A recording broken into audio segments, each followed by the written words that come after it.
Hello, welcome back to another edition of City of Basketball Live TV, here in the LaSalle TV studios. I'm your host, Mike McCoy, and alongside me is some of City of Basketball Love's best in Josh Verlin and Andrew Koo.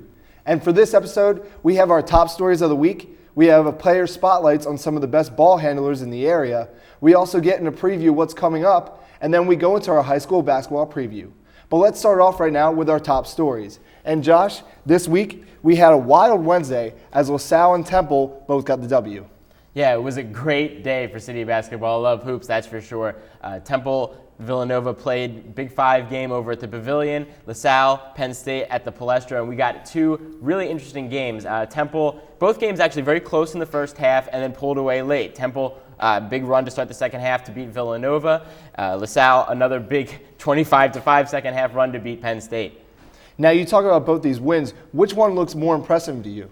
You know, I think the LaSalle win was really impressive. I was at the Palestra there. That 25-5 run in the second half was just probably the best basketball they've played all season. I mean, they shot 16 three-pointers, made 16 three-pointers out of 31 attempts for the game, which was their most since 2000 and just too shy of the school record. And they just played really impressive team basketball, and I came away very impressed with that win. Andrew, I want to throw the same question to you. Which one was more impressive, LaSalle or Temple? I'm going to have to respectfully disagree with Josh. You have to go with Temple Villanova. Big 5 game, Temple winning for the first time in the Ski Lodge since 1990. Penn State without Tim Frazier. You have to go Temple Villanova. All right, and let's go on to Temple basketball now, as they are 6-0 for the first time since 1987-88 season. Let's talk about the 6-0 start, Josh, as you've seen this team play early in the season. How have they done? Oh, they've looked good. I mean, we're still trying to figure out what exactly that 6-0 start means. They had that good win over Delaware, but they haven't really played a big boy yet, and they're going to tomorrow when they face Duke, number 2 team in the country. It's certainly going to tell us a lot more, but the 6-0 start, best start under Fran Dunphy in his 7 years, and definitely an impressive start for the Temple Owls. All right, now, Temple 6-0. We had St. Joe's in the beginning of the season as a top team, the A-10 favorite. Andrew, who do you think is the best team in the city? Is it the St. Joe's Hawks? Is it Temple? Or does LaSalle creep up in the rankings? I think St. Joe's still has the title of number 1. Temple obviously 6-0, but like Josh said, no marquee win. A lot of close games against teams they really should have blown out, but St. Joe's with that big win against Notre Dame at the Barclays Center, playing very close to a very good Florida State team. It still has to be St. Joe's. I agree. I mean, I think, when you look at that Creighton loss by 29 points, a lot of people are going to say, how can you lose a game like that and still be the number 1 team? They were playing a Creighton team at home that had just lost to Boise State. They were angry. I don't think you can really take too much away from that game, and I agree. I think St. Joe's still tops in the city. There you have it. Hawks might be the best team in Philadelphia. And another top story we have here is John Johnson, a local product, chooses Penn State Nittany Lions over St. Joe's Hawks and some other teams. Josh, talk about a little bit about John Johnson's situation. Yeah, well, John Johnson was a sophomore at the University of Pittsburgh, played last year about 14 minutes a game for the Panthers, but was going to have a real tough time seeing the court, decided to transfer. Ultimately, it came down to Penn State and St. Joe's. And really what the difference maker was that St. Joe's doesn't have an open scholarship right now. He would have had to pay his own way at the school. Penn State presented a much better option. We're able to get him under scholarship, get him into the school. He'll begin playing next December. I'm hearing as a junior. There's been a little bit of speculation whether he'd be a redshirt sophomore or a junior. I think because he played in an exhibition game for Pittsburgh this year, and because he's not transferring within 100 miles of his home, that ultimately he's going to lose that year and be a junior. Good stuff over there. And now we're going to go into our player spotlights here this week, and we are going to start off with Tyreek Dern, the junior for LaSalle, who had an amazing 29-point game against Penn State at the Palestra this past week. Josh, you were at that game covering it. Talk about a little bit about what Tyreek Dern has done, not only in that game, but how he's evolved this season. Yeah, I mean, he's averaging 24 points per game over his last 3, and this is from a guy who likes to come out and say, he doesn't try to be a scorer, but this is a guy who ever since his freshman season has been a rock at point guard for LaSalle. Very consistent player, always been a very good facilitator. We're just starting to see a little bit more of that aggressiveness. Phenomenal, that career high game against Penn State, 29 points, quite a performance on only 13 shots. I mean, Andrew, you've seen this guy play over the last few years. What do you think it is about Tyreek Dern that really makes him special? It's tough to put your finger on one particular thing. I had the chance to see him when LaSalle played Villanova at Tom Gola. he just took over the game. Him and Ramon Galloway, obviously, but Tyree Dern was really that one guy that really stepped up. Coach Dr.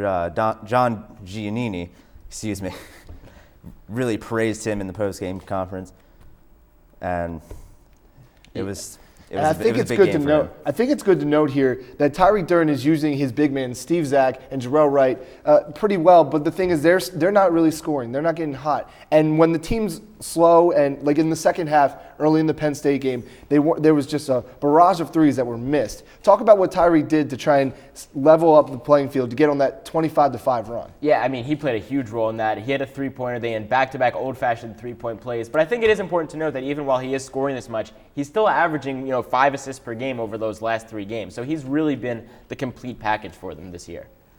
All right, and we're going to go to our next player spotlight, and that is Ryan Arcidiacono. That's right. The name is impossible to say, but the Villanova Wildcat is doing sensational for them this season. Young guy, freshman point guard for this team. Let's go with Andrew Koob. Talk about what he has done so far for the team.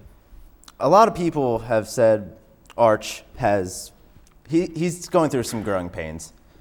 Obviously, there's a transition between the high school and the college game. He's been having a lot of turnovers, a few games where he's had some poor shooting percentage.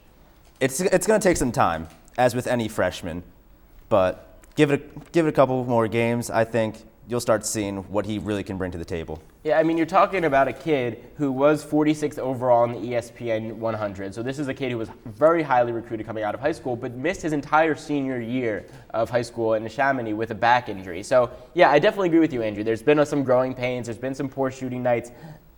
Excuse me. He's shooting just 26.9% from three-point range on the season. This is a guy who could easily shoot 45%. So I think as he starts to become a little more comfortable in Villanova's offense, pick his shot selection up, I think you'll definitely see improvement over the 12 points per game. Now, there's been talk about Villanova not getting the recruits, not getting enough talent to be able to have a winning team. Do you agree with that, or is there something within, is the recruiting class well here at Villanova, or is it mid-range? No, I think between Arcidiacono and Dan Ochefu, who was 54th overall in the ESPN 100, I mean, they've got 2 guys who really can play. They're just young. They're still trying to find their way together. Tony Chenault from Wake Forest, still working some things out. And earlier this week, Arcidiacono spoke with Andy Edwards about his play with Villanova. So Ryan, last night, obviously not the result you wanted, but what do you guys take from a test like that going into the rest of the year, playing against a really good team in Temple? I mean, we just know that we can play with anyone. We just got to do it for a full 40 minutes. We only did it for the first half, and just in the second half we kind of got away from what got us there. We were up 4 at halftime and playing well together as a team, and then we just started. Once they made a couple shots, we turned the ball over here. We all just went our separate ways. We just got to learn how to stick together for a full 40 minutes. Is that focus for this game coming in? If you guys get a lead, to push down on Penn's throat and make sure you close in the second half. Yeah, definitely. We're going to try to just stick to our game like we did the first 20 minutes, and that's what we're going to try to do. So I mean, like we did in the Temple game, the first 20 minutes of the game, up 4 and everything. So we're going to try to do that against Penn. Just stick it out throughout the whole second half. Do you feel like you personally right now are getting the shots you want? They're just not falling, or do you think the shot selection can improve with everybody? I mean, everything can improve. I mean, I can take better shots, but also every shot I take, I feel like it's going in. They all felt good last night. I thought I got the shots I wanted. I probably could have taken a little more, but it's not a big deal. I mean, I'll get my shots. It doesn't matter as long as we win. I mean, Taja hit a couple, so we just giving him the ball a little bit. So. Is this your first game in the Plaster, or have you played there in high school? No, I never played there. Okay, were you looking forward to that? Yeah, it should be interesting. It should be a fun game, so we'll see. Mm-hmm. What do you know about Penn? What kind of challenges think they give you? We didn't even watch film or anything on them. So we got to figure it out. We'll watch film a little bit today and tomorrow, and then we'll get our scouting report and stuff like that, like Saturday morning, Friday night type thing. So we'll see. Now on to another player on our player spotlight, and that is Khalif Wyatt for the Temple Owls. The senior from Norristown really stepped up and is controlling the ball now for the Temple Owls, something he hasn't done in the past. Talk about this transition this year. Yeah, Will Cummings and TJ DeLeo have both been splitting the point guard duties, but ultimately the ball's been in Khalif Wyatt's hands more than it ever has. And it's sort of been an interesting transition for him because he's playing a little more role facilitator. His scoring has dropped to 15.2 points per game. He did drop 26 in a win over Wagner last week, so he clearly still has that ability to take over a game. But Andrew, have you sort of seen the same thing? He's playing a little more of that facilitator role? Absolutely. I mean, now that he has more scoring options, obviously Scooty Randall coming back, Will Cummings, his maturation process, he's been able to not shoulder the load as much as he did last year. Still trying to, I think, force a lot of shots. He has that Paul Pierce shot, but he's definitely had the ability to spread the ball around. Now, him and Hollis Jefferson on this team, do you think they work well together in trying to with like pick and roll situations? Yeah, I think that's definitely been a huge step up for Temple this year. Relir Hollis-Jefferson's shooting ability has come such a long way since his freshman year. He really didn't have a jump shot his freshman year. Now you see them using that pick and roll. Relir Hollis-Jefferson, I think at one point he had 3 straight jump shots in a row in the Villanova game, and he made 2 of them. I mean, he's really become such a different player than he started out as, and it's really helped them. Now let's talk about Philadelphia project and DJ Newbill, who was at Penn State, came here, back home at the Palestra to play LaSalle, didn't have such a good of a turnout. Talk about what the Explorers did to stop him in a way. Yeah, DJ Newbill is sort of an interesting player because he's being forced to play the point for Penn State, as we talked about with Tim Frazier out. But he's having a good year. He's averaging 14.4 points per game, 5.6 rebounds, 3.6 assists. This is a 6'4" guard, very versatile, but definitely struggled. Ramon Galloway did a fantastic job on Newbill, and Frazier was really the true point guard for that team. They're really missing him, and watching Penn State try and figure out that whole point guard situation, it's definitely still a work in progress. It's going to be very interesting to see how Penn State builds on from that injury. And now we're going to go into the team matchups this week. We got some big games coming up in the city of brotherly love. And we have the Temple Owls facing Duke on Saturday. That's going to be a huge game as well. Talk about Duke coming to Philadelphia. The atmosphere last year was electric. Will it be the same this year? Yeah, I think it should be. I mean, it's going to be up in New Jersey, so you're going to be missing a little bit of that, Philly crowd. But I think, Duke is Duke, and I think when you get any fan base gets a chance to play Duke, they're number 2 in the country. The question for me is will they be able to replicate that success? I mean, Andrew, do you think they have a chance of pulling off this upset again? I think the matchup last year is going to be definitely in the mind of the Blue Devils. The matchup I'd like to see, Mason Plumlee versus Anthony Lee. Anthony Lee has had a great couple of games the last few weeks. Hasn't really had that marquee matchup against a top-tier big man. Mason Plumlee is going to be that guy. Anthony struggled a little bit with Jamel Higgins from Delaware. Do you think that he's going to have sort of that game in the back of his mind of he let Higgins get the better of him, so he's going to need to get the better of Plumlee? If he's going to need to. He's definitely going to need to. Mason Plumlee is the real deal. Next up, we have the Penn Quakers taking on the Villanova Wildcats this week after 2 teams that have not got the best starts as of late in City of Basketball. Yeah, this is definitely like a must-win game for Villanova. They're off to that 3-4 start. They're 0-2 in the Big Five right now, and Penn could be the only game they get in the Big Five with St. Joe's looking like a much stronger team on Wednesday. I mean, Andrew, did you think that Villanova was going to go 1-3 in the Big Five this year? Absolutely not. Arch was going to really step in. Obviously, Jay Wright wanted his point guard to really control. Obviously, taking a little more time, but hopefully he gets that first win against Penn.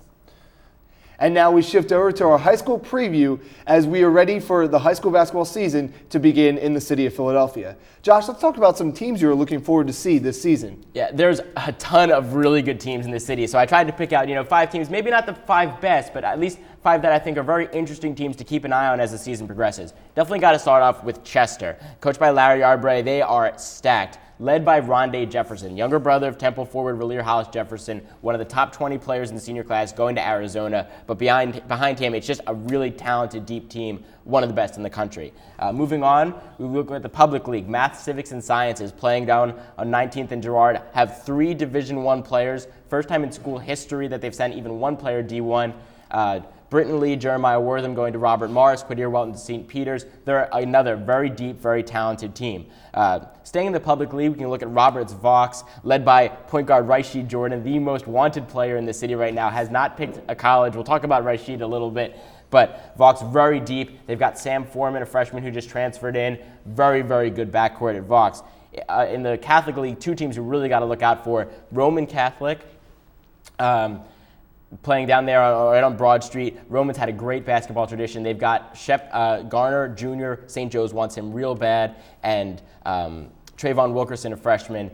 But the last team, Newman Goretti, is the team in the city to watch up for. The Saints, very deep. Andrew, you got a chance to look at Newman Goretti. What are their practices like? I did, and their practices are high intensity, very athletic players. The one guy that stands out to me, though, is John Davis, 6'6" forward, very, very athletic, and throw the ball down. He'll have a great impact on this year as Newman Goretti goes for continuous Catholic League wins. Yeah, they would be going for their 71st Catholic League win. We'll talk about 5 seniors. Davis, definitely one of 5 seniors to watch. Along with Brandon Austin from Imatap, he's headed to Providence next year. Raishi Jordan, we talked about at Vox. B.J. Johnson, a senior at Lower Murray, and he's headed to Syracuse. Very athletic 6'7" wing. And Steve Astoria at St. Joe's Prep, headed to Notre Dame. Those are 5 seniors you really got to look for. In terms of the younger players, Sean Alston at Haverford, a sophomore, very talented 6'3" guard. Derek Jones, a 6'6" forward from Archbishop Carroll. I like to say if he doesn't have his head above the rim on every play, he's not happy. Unbelievable athlete. Sam Foreman, as we talked about, sophomore guard at Vox, incredibly talented point guard, can do things with the ball that just should be illegal. And Trayvon Wilkerson, a 6'6" power forward from Roman. But the underclassman in the city to watch is a kid at Newman Goretti by the name of Jaquan Newton. Andrew, you got a chance, again, you saw him play. You've seen him a number of times. Is he the best player in the city right now? It's a toss-up between him and Raishi Jordan. I talked to him over the summer, asked him where he had some scholarship offers from. Answer, too many. Too many to count. This kid is a great ball handler, great vision. This kid is going to be ACC, Big Ten, wherever he wants. Yeah, there's so much talent in the city. I mean, the teams and players we've just talked about are just, sort of a sampling of, the level of talent. There's so much to go see, but it's going to be a great year for high school hoops. And there you have it. Thank you for joining us on another edition of City of Basketball Love TV. Remember, if you want to get all your up-to-the-minute stats, info, and news, go to cityofbasketballlove.com. And for myself, Josh Verlin, Andrew Coop, thank you for watching, and we will see you at the game.